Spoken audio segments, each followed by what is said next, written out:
Hello po mga kasitaw at sa mga aspiring sailors po natin dyan. Isang pagpalang gabi po sa inyong lahat.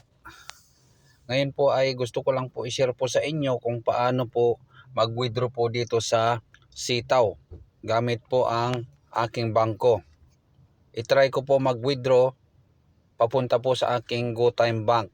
So ipapakita ko po sa inyo kung paano po mag-withdraw dito po sa sitaw step by step po. Pero bago po ang lahat, don't forget to subscribe. Pakipindot lang po ang subscribe button, pati na rin po ang bell button para ma-update po kayo once na mayroon po akong bagong upload na video. Okay po? So unang-unang gagawin po natin ay kailangan lang po muna natin i-set up ang ating payment of method. Kung bangko po yung gagamitin po natin, kung anong available po na bangko natin, yun po yung ilalagay nyo. Pero take note po, once na ginamit nyo po yung bank nyo po dito, ay hindi na po pwedeng gamitin sa iba. Halimbawa po, yung kapatid mo or anak mo or asawa mo, nag-join din siya sa sitaw at ang bank account mo, ang ginamit niya, ay hindi po yun pwede. Kailangan, kung ano yung ginamit mo na payment of method mo, ikaw lang po yung gagamit.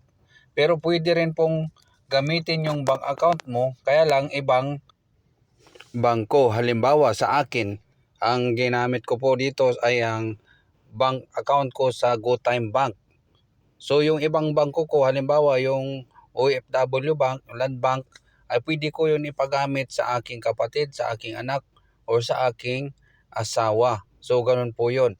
So pag na-set up na po natin ang ating payment o withdrawal, ay punta po tayo sa My Wallet. So ayan po. Then pagkatapos po niyan ay i-click lang po natin ang Send Withdrawal Request.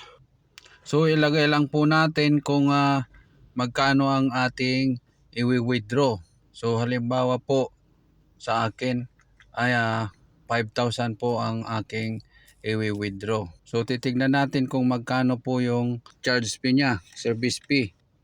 Kasi ang sabi po dyan sa baba ay ang minimum po niya ay 25 per transaction at ang maximum niya ay 300 pesos. So kahit na magkano po yung ating withdraw, kahit gaano kalaki, ang maximum na babayaran po natin as a charge ay 300 pesos. So malalaman po natin kung magkano yung lalabas sa 5,000 na i-withdraw po natin.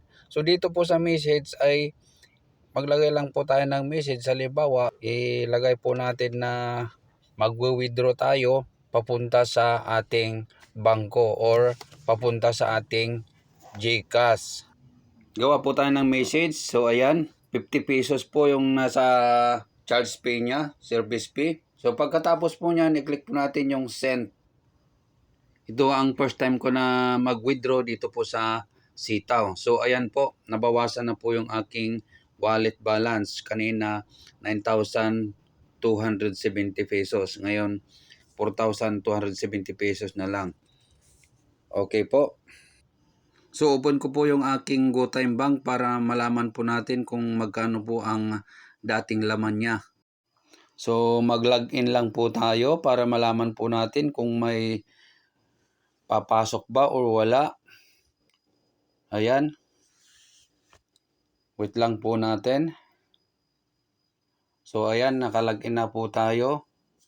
So ayan, makikita po natin 0.81 pesos lang po yung laman ng aking GoTime Bank.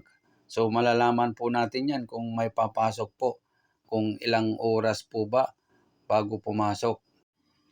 Ngayon ay alas 10 ng gabi po dito po sa Saudi. Pag sa Pinas po ay nasa alas 3 po ng madaling araw. So ito na guys, kagigising ko lang at titignan po natin kung pumasok na ba yung ating withdraw kagabi.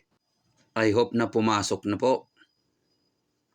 Ayan, pumasok na po guys yung aking withdraw. So 4,950. Ang withdraw ko kagabi ay 5,000. So may charge po siya na 50. So pupuntahan natin po sa bandang baba. punta po tayo sa transaction para makita po natin kung anong oras po ba siya pumasok sa ating bank account. Okay po, so ayan, kikita po natin. So, ayan po yung transaction niya, 4,950. So, i-click po natin yan. Wait lang po natin. So, ayan. Ayan. So, makikita po natin dyan, pumasok po siya 5:28 AM. So, ilang oras lang po, bali more or less 8 hours. So, ngayon, na-prove ko na talagang nakaka-payout po dito sa sitaw. Kaya itong winidraw ko ay ibabalik ko rin po sa sitaw kasi sayang din po para kumita pa kaysa mag-steady po sa aking bank account. Wala po siyang kita. Ano po? Pero hindi po siya pwedeng i-recharge from GoTime Bank to sitaw. So ang gagawin po natin ay i-transfer ko muna sa aking GCash and then GCash to sitaw. So yun lang guys, at nawa po ay may natutunan po kayo sa video na to. At kita-kita na lang po tayo ulit sa susunod kong video. At kung nagustuhan nyo po ang video na to, baka pwede naman pong pa-subscribe at paki-like na rin po. At pwede nyo pong i-share sa inyong mga kaibigan para malaman din po nila kung paano po mag-withdraw through bank. Okay po. So, happy earnings po Sitaw Family and God bless po sa ating lahat.